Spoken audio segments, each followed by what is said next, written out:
This week, the sexiest car on the road surely has to be Ford Ranger's Raptor.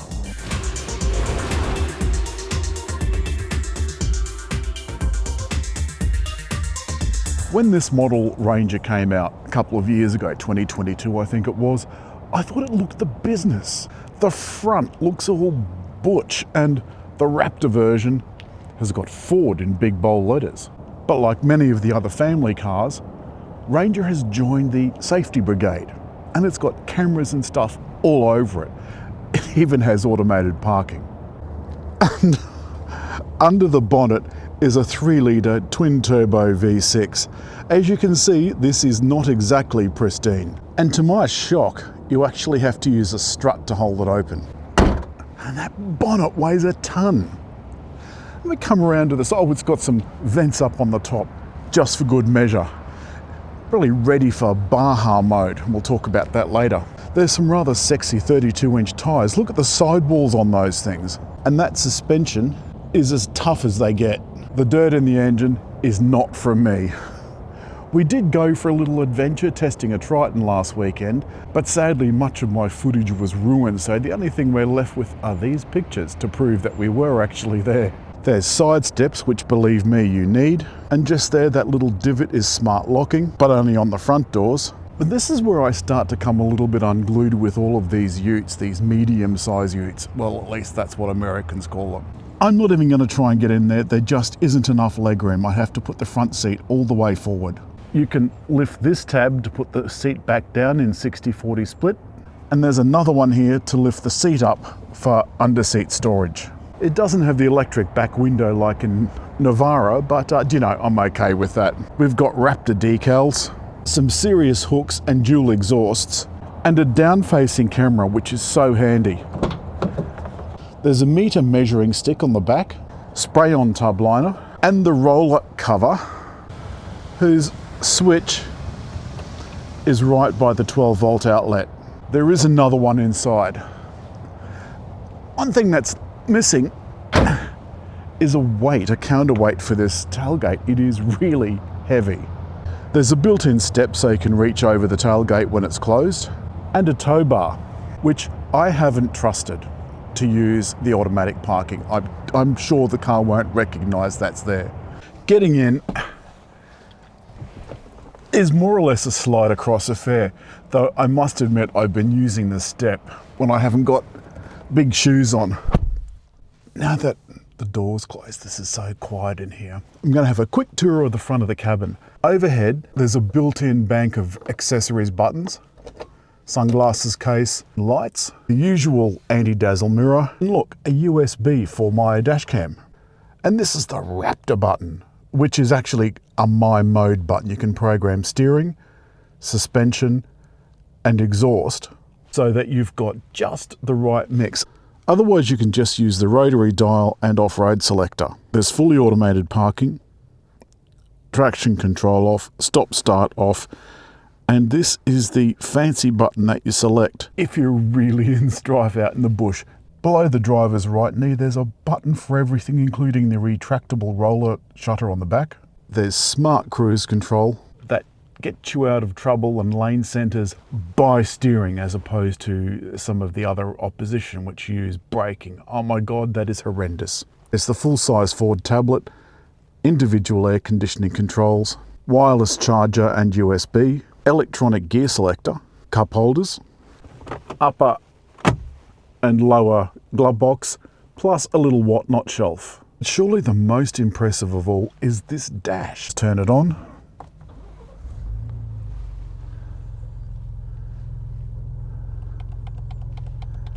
Have a look at that. That looks sexy as all get out. Meanwhile, the dash has come to life. Now, although this is considerably smaller than the Mackie that we had last week in terms of screen real estate, it still has all of the same attributes. As well as these controls for air conditioning, you've also got controls here including seat heating. And you can have auto fan control with 3 different fan speeds. It's got wireless Apple CarPlay and Android Auto, a fantastic camera, the vehicle settings menu, but I've been trying to get the Ford Assistant to do something other than be obstinate. Just doesn't want to cooperate. There's body-coloured surrounds around the vents and on the chair. This orange, I think, looks absolutely the business. Now, if you think this car is not ready the way it is,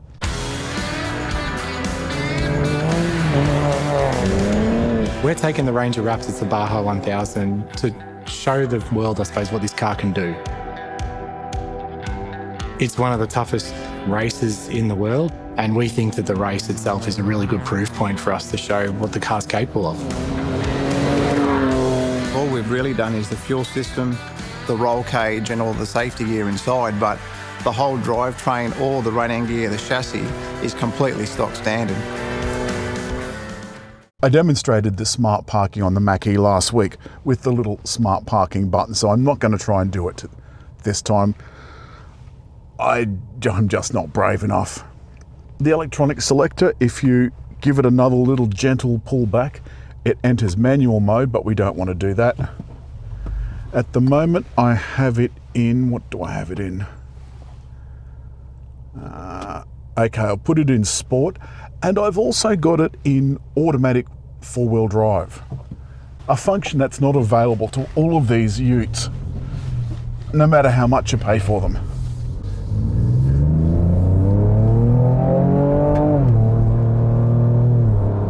Doesn't that sound fantastic? In sport mode, you can hear the transmission changing up and down to give you the best possible performance. I'm just not used to that in one of these utes that's usually powered by the industrial might of a diesel engine that sounds like it came from a 1920s tractor. I mean, okay, this is no sports car, but remember, it's Baja Ready. If you keep wondering what that's all about, watch this. Ranger's a global platform and Baja's a global race, so certainly something we're looking forward to here is being able to represent Ranger and show what Ranger and Ranger Raptor can do in one of the toughest races in the world. And what's really unique about it, it's right-hand drive. So all us drivers are out here getting reprogrammed what it's like to be on the right-hand side of the car and not smoke the other side with rocks. So really this can be looked at as a big, elaborate durability drive and showing what Built Ford Tough is all about.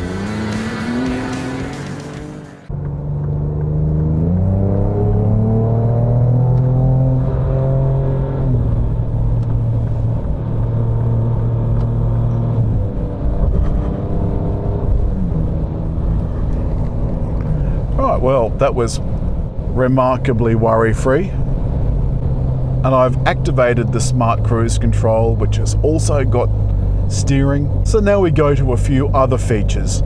Now that we've bar-hard, we've ha-hard and hoo-hard,